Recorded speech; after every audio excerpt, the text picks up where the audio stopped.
الحمدللہ رب العالمین والعاقبۃ للمتقین والصلاة والسلام علی سید الانبیاء والمرسلین وعلی آلہ واصحابہ الطیبین الطاہرین، اما بعد فاعوذ باللہ من الشیطان الرجیم، بسم اللہ الرحمن الرحیم۔ یا ایہا الذین آمنوا اتقوا اللہ وکونوا مع الصادقین، صدق اللہ العظیم۔ غوث اعظم بمن بے سر و ساما مدد، قبلہ دی مدد، کعبہ ایمان مدد، انتظار کرم تستمن عینی را، اے خدا جو خدا بینو خدا دا مدد۔ بگردہ بے بلا افتادہ کشتی، ضعیفانو شکستہ رات پشتی، بحق کے خواجہ عثمان ہارون، مدد کن مدد کن مدد کن یا معین الدین چشتی۔ منبر پر رونق افروز سرپرست محفل، بانی محفل، پروردہ آگوش ولایت، حضور تاج الاولیاء مرشد اجازت حضرت علامہ سید جلال الدین اشرف قادری میاں مدظ اللہ العالی، وہ جمیع عرش مقام سادات کرام علماء ذوی الاحترام، السلام علیکم ورحمۃ اللہ وبرکاتہ۔ بلند آواز سے میرے ساتھ پڑھیں، الصلاۃ والسلام علیک یا رسول اللہ، الصلاۃ والسلام علیک یا نبی اللہ، الصلاۃ والسلام علیک یا حبیب اللہ، وعلی آلک واصحابک یا نور اللہ، صلی اللہ تعالی علیہ وسلم۔ جو تیرا طفل ہے کامل ہے یا غوث، جو تیرا طفل ہے کامل ہے یا غوث، تو پہلی کا لقب واصل ہے یا غوث، تیرا ذرہ مہ کامل ہے یا غوث، تیرا قطرہ مہ سائل ہے یا غوث، تیرا قطرہ یم سائل ہے یا غوث، تو اپنے وقت کا صدیق اکبر، غنی و حیدر و عادل ہے یا غوث، ہزاروں تابعی سے تو فضوتر، یہ طبقہ مجملاً فاضل ہے یا غوث، وہ کیا جانے گا فضل مرتضیٰ کو جو تیرے فضل کا جاہل ہے یا غوث، ہمارا خاتمہ بالخیر ہوگا تیری رحمت اگر شامل ہے یا غوث۔ آج کی یہ محفل پنڈوا شریف کی سرزمین پر حضور پرنور مرشد مخدوم حضرت پیر سیدی علاؤلق پنڈوی رحمت اللہ علیہ کے دیار میں ہم سب عرس حضور اشرف الاولیاء کی محفل میں حاضر ہیں۔ تھوڑی دیر کے لیے میں حاضر ہوں، اس لیے کہ مجھے جانا ہے، اس لیے کوئی طویل گفتگو کرنے کی بجائے حضور اشرف الاولیاء کی بارگاہ میں خراج عقیدت پیش کر کے جلدی آپ سے اجازت چاہوں گا۔ حضور اشرف الاولیاء رحمت اللہ تعالی علیہ اللہ رب العزت کے ایسے برگزیدہ بندے ہیں کہ جن کے بارے میں ہم آنکھ بند کر کے یہ کہہ سکتے ہیں کہ وہ پیدائشی ولی ہے۔ اس کی وجہ یہ ہے کہ مجدد میت ماضیہ امام اہل سنت نے حضور غوث پاک کے لیے یوں عرض کیا کہ جو تیرا طفل ہے کامل ہے یا غوث، جو آپ کا بچہ ہے وہ پیدائشی طور پر کامل ہے، اور لوگوں کو کامل ہونے کے لیے پیدا ہونے کے بعد محنت کرنی پڑتی ہے، لیکن غوث پاک کے گھر میں پیدا ہونے والا بچہ پیدائشی کامل ہوتا ہے، اور وہ حضور غوث پاک خانوادہ اشرفیہ وہ ہے جہاں غوث اعظم اور غوث العالم یہ دونوں سمندر مرج البحرین کے طور پر یکساں ملتے نظر آتے ہیں، اور اور اشرف الاولیاء اسی مرج البحرین کے در مکنون ہیں جن کو ہم آنکھ بند کر کے کہہ سکتے ہیں کہ وہ پیدائشی ولی ہیں۔ واہ واہ واہ سبحان اللہ۔ میں اپنی گفتگو کو اب کسی اور طرف لے جانے کی بجائے حضور غوث العظم دستگیر شیخ عبد القادر جیلانی رضی اللہ تعالیٰ عنہ نے ایک ولی کی 12 صفت کو بیان فرمایا۔ ولی کون ہوتا ہے؟ ولی کسے کہتے ہیں؟ بس 10 سے 12 منٹ میں اپنی بات پوری کروں گا۔ آپ ولی کی پہچان آپ کو مل جائے گی، آسانی کے ساتھ آپ پہچان سکیں گے کہ ولی کس کو کہتے ہیں۔ سرکار غوث اعظم جو ولایت تقسیم کرتے ہیں، جن کے در سے جن کے گھر سے ولایت تقسیم ہوتی ہے، وہ ارشاد فرماتے ہیں جب تک انسان میں 12 صفات پیدا نہ ہو جائے اس وقت تک وہ اللہ کا ولی نہیں ہو سکتا۔ نمازی بن جائے، روزے دار بن جائے، ذاکر بن جائے، پہاڑوں میں مجاہدہ کرے، جب تک 12 صفات کا حامل نہیں ہوگا اس وقت تک وہ ولی نہیں ہوگا۔ آسان 12 صفات سرکار غوث پاک فرماتے ہیں اللہ اپنی 2 صفات کا اس کو مظہر بناتا ہے۔ وہ اللہ کی 2 صفات کا مظہر ہوتا ہے، وہ رسول اللہ کی 2 صفات کا مظہر ہوتا ہے، وہ صدیق اکبر کی 2 صفات کا مظہر ہوتا ہے، وہ فاروق اعظم کی 2 صفات کا مظہر ہوتا ہے، وہ عثمان غنی کی 2 صفات کا مظہر ہوتا ہے، وہ مولا علی کی 2 صفات کا مظہر ہوتا ہے۔ غوث پاک نے رسول اللہ کے بعد اور خدا کے بعد چاروں خلفائے راشدین کی صفات کا مظہر اس کو قرار دیا۔ اس سے پتہ چلا نہ رافضی ولی ہو سکتا ہے نہ ناسبی ولی ہو سکتا ہے۔ ولایت اگر کہیں ہوگی تو صرف اور صرف پیور اہل سنت و جماعت کے پاس ہوگا۔ حق ہے اس لیے کہ ناسبی کے دل میں مولا علی کے لیے محبت نہیں ہے اور رافضی کے دل میں شیخین کے لیے محبت اور الفت نہیں ہے، تو نہ ولایت وہاں نظر آتی ہے نہ ولایت یہاں نظر آتی ہے۔ اگر ولایت کہیں نظر آتی ہے تو صرف اور صرف اہل سنت و جماعت میں نظر آتی ہے۔ حضور غوث پاک رضی اللہ تعالیٰ نے ارشاد فرماتے ہیں کہ جو 2 صفات کا مظہر ولی ہوتا ہے وہ اللہ رب العزت کی 2 صفات کا مظہر، ایک تو وہ صفت ستاری کا مظہر ہوتا ہے، وہ صفت غفاری کا مظہر ہوتا ہے۔ یعنی ولی وہ ہوتا ہے جو لوگوں کے عیب کو بیان نہیں کرتا بلکہ لوگوں کے عیبوں پہ پردے ڈالا کرتا ہے۔ اللہ رب العزت ستار ہے، جیسے وہ بندوں کے عیبوں پہ پردے ڈالتا ہے، جب وہ کسی کو اپنا دوست بناتا ہے تو صفت ستاری کا اس کو مظہر بنا دیتا ہے۔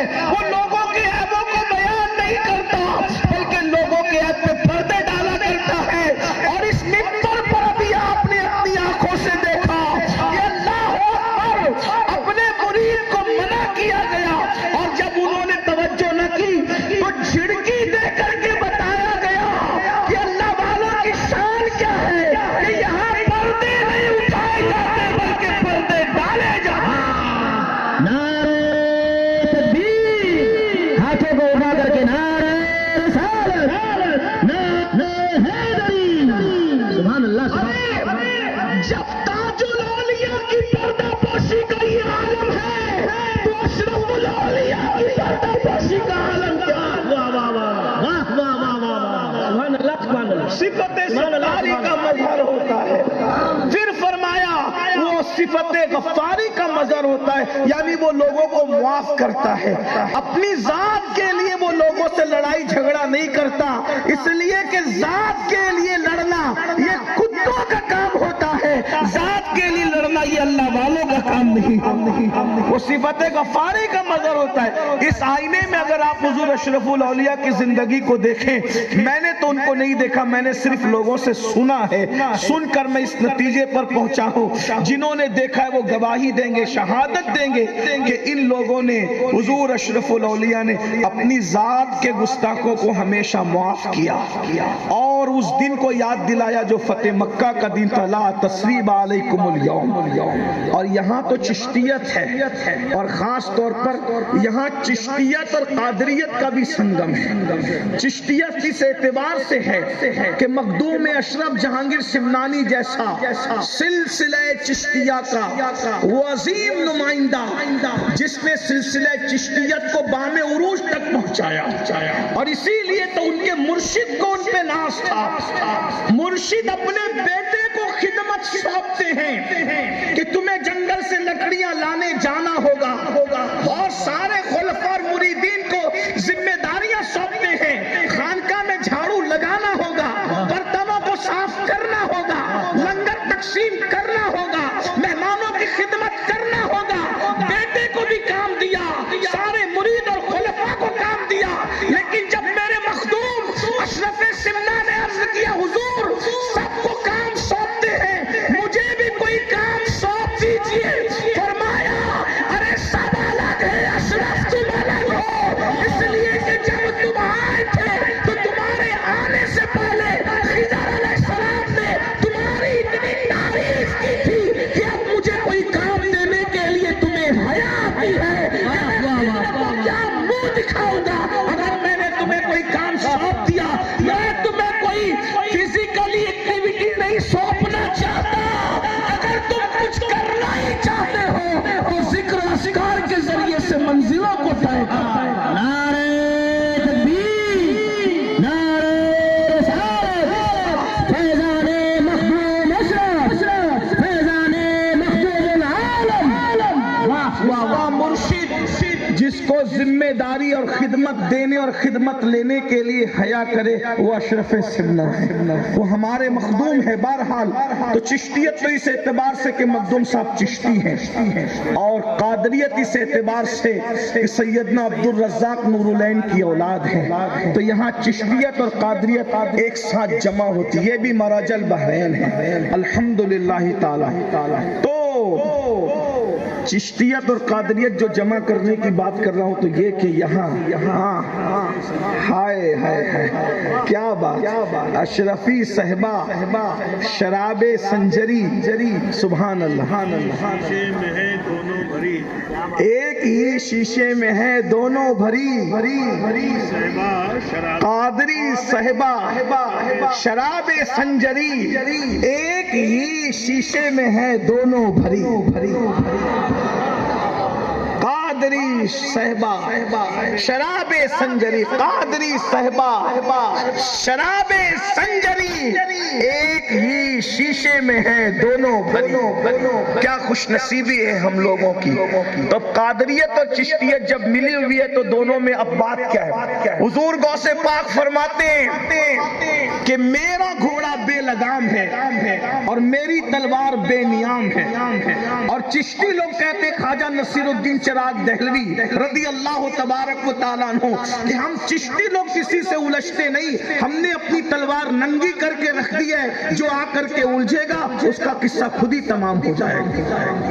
لیکن یہ اللہ والے اپنی ذات کے لیے کسی سے نہیں لڑتے، یہ اپنی ذات کے دشمنوں کو معاف کرتے، صفت غفاری کا مظہر ہوتے ہیں، اپنی ذات کے لیے نہیں لڑتے۔ بلکہ سرکار بابا فرید الدین گنج شکر رضی اللہ تعالیٰ کو یہاں تک فرماتے ہیں کہ بھائی ہم صوفی لوگ ہیں، اللہ والے لوگ ہیں، ہمارے سامنے کینچی کی بات نہ کیا کرو بلکہ سوئی دھاگے کی بات کیا کرو، کیونکہ کینچی ایک کو دو کر دیا کرتی ہے اور سوئی دھاگا ایک کو دو کو ایک کر دیا کرتا۔ یہ خانقاہ ہے، یہاں پر ایک کو دو نہیں کیا جاتا بلکہ دو کو ایک کیا جاتا ہے۔ یہ سرکار بابا فرید گنج شکر رضی اللہ تعالیٰ کی تعلیم۔ اللہ آئے نوازی کرم فرمائی ہے آپ کی دعائیں سرکار جی، نہ محبتیں تو ایک بات مجھے یہاں یاد آئی، ذات کے لیے نہ لڑنا اور اللہ کے لیے دشمنی رکھنا، اس کی ایک مثال پیش کرتا ہوں۔ سرکار خواجہ نصیر ملت والدین خواجہ نصیر الدین چراغ دہلوی کی بات یاد آئی۔ کچھ لوگوں نے بادشاہ کے پاس جا کے چغلی کی کہ یہ لوگ تو سما میں رات دن رہتے ہیں، یہ اللہ والے لوگ نہیں ہیں، اور یہ ایسے ہی ہیں ویسے وغیرہ وغیرہ کہا۔ بادشاہ نے کہا ٹھیک ہے ہم ان کو اپنا نوکر بنائیں گے اور ان سے اپنی خدمت لیں گے۔ سرکار نصیر الدین چراغ دہلوی کے پاس نمائندہ بھیجا اور نمائندہ بھیجنے کے بعد کہا کہ آپ کو بادشاہ کی کوئی نہ کوئی نوکری قبول کرنی پڑے گی۔ سرکار نصیر الدین نے فرمایا میں آپ سے کوئی تعلق نہیں رکھتا، میں آپ کی نوکری کیسے کر سکتا ہوں؟ کہا اگر آپ نوکری نہیں کرو گے تو مشکل اٹھاؤ۔ کہا میں ہر مشکل اٹھاؤں گا۔ سیرت نگار لکھتے ہیں یہ سینے کی جو ہڈی ہوتی ہے ان دونوں ہڈیوں میں سوراخ کر کے خواجہ نصیر الدین چراغ دہلوی کو لٹکا دیا گیا کہ آپ نوکری کریں۔ سرکار نصیر ملت و دین سے مریدین نے کہا حضور یہ ظلم پر آیا ہے، آپ نوکری کے لیے تیار ہو جائیں، یہ جو کہتا ہے آپ کر لیں ورنہ یہ آپ کو نقصان پہنچائے گا۔ آپ نے فرمایا ٹھیک ہے میں تیار ہوں۔ تو بادشاہ نے کہا روزانہ آپ مجھے میرے کپڑے پہنائیں گے اور میرے کپڑے اتاریں گے، یہ آپ کی ذمہ داری۔ تو خواجہ نصیر روزانہ کپڑے پہنانے لگے اور کپڑے اتارنے لگے، لیکن بد دعا نہیں کی کیونکہ اب تک ذات تک معاملہ تھا، ذاتی دشمنی تھی۔ یہ بادشاہ کو خواجہ نصیر سے ذاتی دشمنی تھی، چراغ دہلوی سے۔ چراغ دہلوی کون ہے؟ یہ چراغ دہلوی سرکار علاؤالحق پنڈوی رحمت اللہ تعالی علیہ یہ ان کے پیر و مرشد کے پیر بھائی ہیں۔ حضرت اخی سراج آئینہ ہند کے پیر بھائی ہیں۔ ان دونوں کے پیر و مرشد نظام ملت و دین سلطان المشائخ خواجہ نظام الدین اولیاء رضی اللہ تعالی۔ ذاتی دشمنی ہے، ہڈی میں سوراخ کر کے لٹکا دیے گئے لیکن بد دعا نہیں کی، معاف کر رہے ہیں۔ اس کو کرتا پہناتے ہیں، کرتا اتارتے ہیں۔ حاسدوں نے کہا کہ معاملہ صحیح چل رہا ہے، نصیر کا امتحان لو۔ ایک دن بادشاہ کو تاخیر سے لائے اور اتنے لیٹ لائے کہ خواجہ نصیر الدین چراغ دہلوی کی نماز عصر قضا ہونے کے قریب آ گئی۔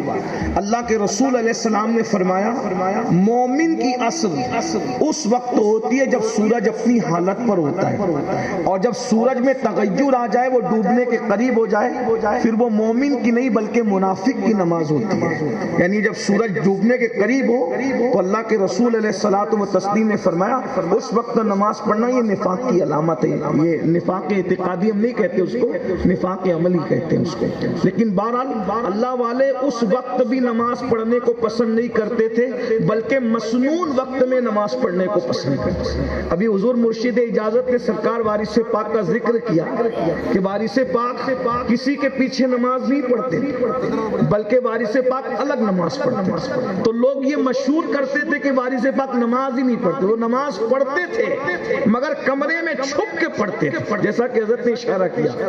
لوگ کہتے تھے اب جماعت کے ساتھ نہیں پڑھتے، جماعت کے ساتھ نہیں پڑھتے، تو وارث پاک کہتے تھے ارے جماعت سے پڑھانا ہے تو علی حسین اشرفی جیسا امام لا کر کے دونوں سبحان اللہ سبحان اللہ۔ اگر وارث پاک کو پیچھے کھڑا کرنا ہے تو کوئی علی حسین اشرفی جیسا لا کر کے امام دو، اور کسی ایک کے پیچھے کھڑا کر دیا وارث پاک کو تو نماز کے بعد وارث پاک نے کہا سنا امام صاحب آپ نے ہم کا بہت تھکا دیا۔ سرکار وارث پاک کہتے بہت تھکایا آپ نے ہم کا۔ کہا وہ کیسے؟ کہا ہم تو آپ کے پیچھے نماز کے لیے کھڑے ہو گئے لیکن کبھی چارے کی دکان پر، کرانہ دکان پر، کبھی کہیں لے کے بھٹکتے رہے، جہاں امام گیا پیچھے وارث تھے۔ تو کہا ایسی نماز بھی کیا نماز ہے؟ لیکن یہ ہم لوگوں کے لیے، ہم لوگوں کو تو ہر صحیح العقیدہ کی ابتدا کرنی چاہیے کہ وارث پاک کا مرتبہ اور تھا، ہمارا مرتبہ اور ہے۔ تو اندازہ فرمائے تو بھائیو ہم لوگ کیا ہیں؟ کسی نے حجاج سے کہا او حجاج تو بھی ہمارا امام اور ابو بکر بھی قوم کے امام تھے، تو کتنا بدماش ہے، وہ کتنے اچھے تھے۔ حجاج تھا، بدماش تھا لیکن حاضر جواب تھا۔ اس نے کہا تم ابو ہریرہ بن جاؤ، میں بھی ابو بکر صدیق جیسا بن جاؤں۔ جب تم ابو ہریرہ نہیں بن سکتے تو تمہیں ابو بکر صدیق جیسا امام کیسے مل سکتا ہے؟ بس میں یہی آپ سے کہنا چاہتا ہوں جب ہم وارث پاک نہیں بن سکتے تو ہمیں بھی علی حسین اشرفی میاں جیسا امام نہیں مل سود کھاتے رہو گے، حرام کھاتے رہو گے، عورتوں پہ بدنظری کرتے رہو گے، اسی طریقے سے اپنی بیٹیوں کو بازار اور ولیموں میں بے پردہ گھماتے رہو گے، اور پھر سوچو کہ ہمیں بھی اعلیٰ حضرت اشرفی میاں جیسا امام مل جائے. تو بات ایسی ہے نا، جیسے ہم رہیں گے ویسے، جیسے ہم ویسے ہمارے امام، جیسے ہم ویسے ہمارے پیر، جیسے ہم ویسے ہمارے مشائخ. ارے تو خسرو بن، تیرا پیر نظام الدین محبوب الہی تو ہے نا. پیر کو تلاش کرنے کی ضرورت نہیں، ہم نے خسرو بننا ہے. اگر تو اشرف سمنا بن جائے تو علاء الحق پنڈوی جیسا پیر ہوگا. کیا بات ہے، واہ واہ واہ. اگر تو اللہ اکبر قطب الدین بن جائے تو تجھے معین الدین غریب نواز جیسا پیر مل جائے گا. لیکن بات تو اتنی ہے نا، اصل کمی ہمارے اندر ہے اور ہم الزام لوگوں پہ رکھتے. تو میں بات یہ کہہ رہا تھا، کیا بس بات ختم ہی کر دو. اللہ اکبر کہ خواجہ نصیر الدین چراغ دہلوی کے ساتھ معاملہ چل رہا تھا، خدمت کر رہے تھے. اتنی دیر سے لائے بادشاہ کو کہ سورج غروب ہونے کے قریب آیا اور نماز، بس آپ کی آنکھوں میں آنسو آ گئے کہ کیا میں مکروہ وقت میں عصر کی نماز پڑھوں گا. غصہ آیا. اب تک ذاتی دشمنی تھی، نصیر الدین نے ہر تکلیف جھیلی، تکلیف برداشت کی، لیکن جب دین پر بات آئی، نماز ترک ہونے کی بات آئی، نماز قضا ہونے کی بات آئی، مکروہ وقت میں نماز پڑھنے کی بات آئی، تو اس کے بعد کرتا تو پہنایا اور پہناتے ہوئے آنکھ میں آنسو لے کر باندھتے ہوئے کہا، باندھے نصیر کھولے غسال. یہ ولی کی زبان، یہ ولی کی زبان ہے. گفتے اللہ بود گرچہ از حلقوم میں عبداللہ بود. اس کی بولی گویا کہ خدا کی طرف سے ہوتی ہے، وہ اللہ کا ولی بولتا ہے، مگر ولی کی زبان پر خدا کا فرمان جاری ہوتا ہے. کس شان سے کہا، باندھے نصیر کھولے غسال، یعنی نصیر باندھ رہا ہے اور اس کو مرنے کے بعد اب غسل دینے والا غسال کھولے گا. دنیا نے دیکھا آج کے سورج کے بعد کل کا سورج غروب نہیں ہوا اور بادشاہ مر گیا، اس کی روح پرواز کر گئی، اس لیے کہ اب جان کی دشمنی کی بات نہیں تھی، اب اسلام کی دشمنی کی بات تھی. تو اللہ کا ولی وہ ہوتا ہے جو صفت ستاری اور صفت غفاری کا مظہر ہوتا ہے. وہ نہ عیب کھولتا ہے اور نہ ذاتی دشمنی کرنے والوں سے بدلہ لیتا ہے. دو صفات اس میں رسول اللہ کی ہوتی ہے. ایک صفت یہ کہ رسول اللہ رفیق ہے امت پر اور شفیق ہے امت پر. تو جو اللہ کا ولی ہوتا ہے وہ رسول اللہ کی امت پر رفیق بھی ہوتا ہے اور شفیق بھی ہوتا ہے، یعنی اس کے اندر چڑچڑا پن نہیں ہوتا، وہ لوگوں کو ڈانٹتا نہیں، وہ لوگوں کو گالیاں نہیں دیتا، وہ لوگوں کو جھڑکتا نہیں، وہ امیر اور غریب میں فرق نہیں کرتا. رسول اللہ کی محفل میں جہاں صدیق اکبر جیسے مالدار کو پہلو میں جگہ ملتی تھی، وہیں پر بلال جیسے غریب کو بھی پہلو میں جگہ ملتی تھی. عثمان غنی جیسے کو پیار ملتا تھا مالدار کو، تو ابو ذر غفاری جیسے غریب کو بھی پیار ملتا تھا. اسی طرح جیسے مصطفیٰ جان رحمت امت پر رفیق و شفیق ہے، جب اللہ کسی کو ولی بناتا ہے تو اس کے اندر بھی رفقت اور شفقت کا انداز پیدا کر دیتا ہے. وہ ماں کی طرح پیار کرتا ہے، وہ شفقت دیتا ہے، وہ محبت کرتا ہے. دو صفات اس میں صدیق اکبر کی ہوتی ہے، وہ صادق ہوتا ہے، وہ مصدق ہوتا ہے، یعنی کہ وہ سچ بولتا ہے اور سچ کی تصدیق کرتا ہے. اور دو صفات فاروق اعظم کی ہوتی ہے، وہ امر بالمعروف کرتا ہے، نہیں انل منکر کرتا ہے. امر بالمعروف کا مطلب یہ ہے وہ نیکی کا حکم دیتا ہے اور بری باتوں سے منع کرتا ہے.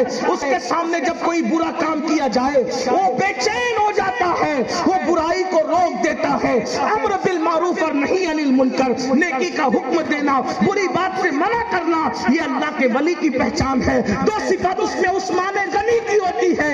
ایک تو وہ دین کو سخاوت کرتا ہے اور رات کو عبادت کرتا ہے. اس کا مطلب یہ ہے کہ ولی لوٹنے والا نہیں ہوتا بلکہ ولی لٹانے والا ہوتا ہے. ہم نے ہر ولی کو لوٹتے نہیں بلکہ لٹاتے دیکھا ہے. ارے زمین کے اوپر رہتے ہیں تو بھی ان کے نام پر لوگ پلتے ہیں اور زمین کے اندر چلے جاتے ہیں تو بھی ان کے لنگر پر ہزاروں کا گزارا نظر آتا ہے. عثمان غنی کی تو یہ صفات ہوتی ہے کہ وہ دن کا سخی ہوتا ہے، رات کا عابد ہوتا ہے، اور دو صفات اس میں مولا علی کی ہوتی ہے، وہ یہ کہ وہ جاہل نہیں ہوتا بلکہ وہ عالم ہوتا ہے، اور وہ بہادر اور شجاع ہوتا ہے۔ مولا علی کیسے بہادر تھے؟ کبھی دیوار ہلتی ہے، کبھی در کانپ جاتا ہے، علی کا نام سن کر اب بھی خیبر کانپ جاتا ہے۔ پوری زندگی کبھی علی کے سپر کو کوئی گرا نہ سکا، لیکن مرحب نے ایسا وار کیا کہ مولا علی کی سپر گرا دی۔